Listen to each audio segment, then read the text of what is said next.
I've always thought I'm reasonable when it comes to pro athletes. I try to put myself in the position of a pro athlete when there's a controversy.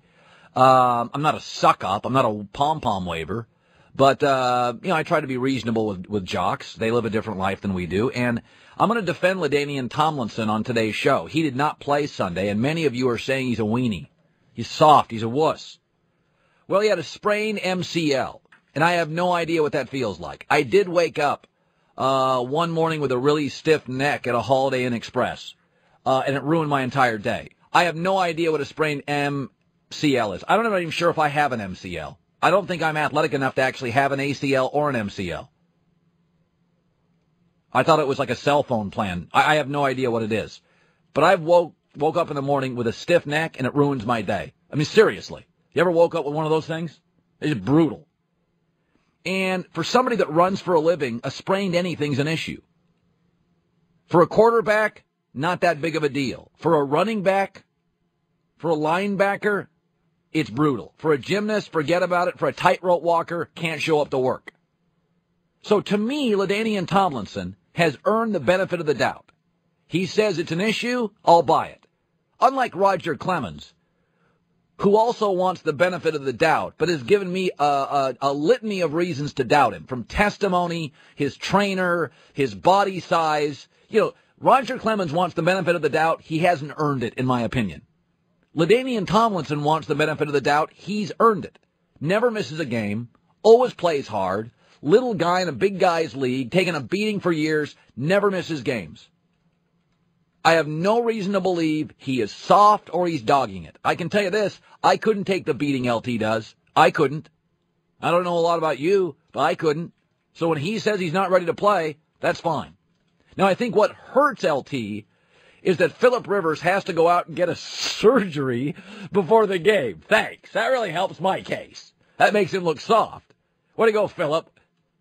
I think he had like angioplasty, open heart surgery 15 minutes before the game. Way to help LT's cause. He had a pacemaker put in. I mean, it's ridiculous. Who does that? But running backs who make a living darting, stopping, and cutting on a dime, a sprained anything's an issue, and I'm going to back LT. And let me throw this out there. Would we ever expect Curt Schilling to pitch even in a World Series game with a sprained elbow? Absolutely not. Are you kidding me? Baseball pitchers miss starts for blisters. Sammy Sosa once said he sneezed wrong and pulled something. He missed a game. Kerry Wood bruised himself falling out of a hot tub. He missed a start. Jeff Kent said he injured his wrist washing his truck. He missed games. We don't have a problem with that.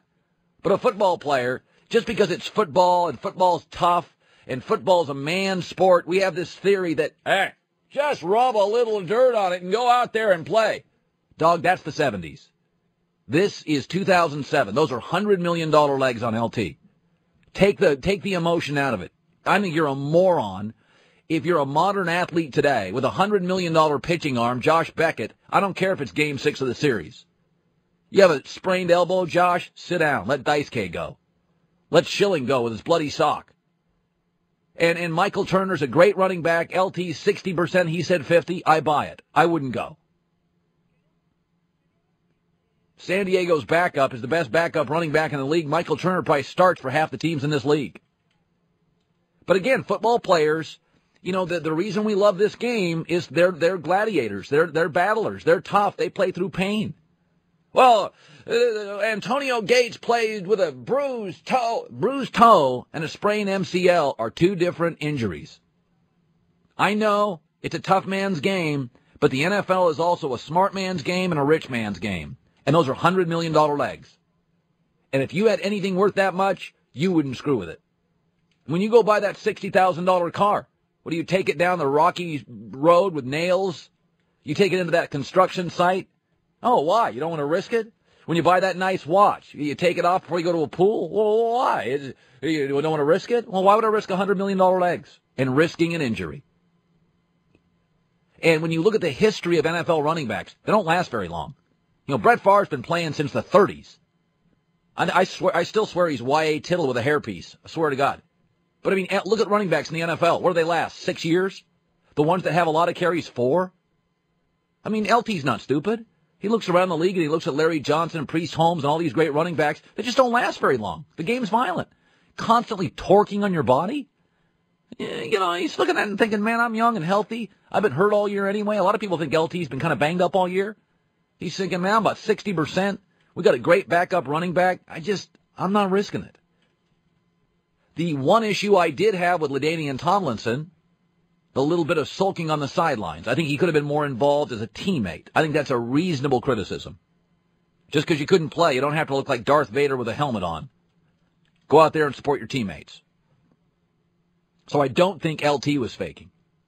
I am a little suspicious about the, quote, Tom Brady boot. That is a little suspicious if you ask me. Guy hasn't been sacked in 6 months. What, he got sacked one time, supposed to believe he's injured? It's a scheme by the genius Belichick. Come on. I'm not saying he's not hobbled a little, but a boot?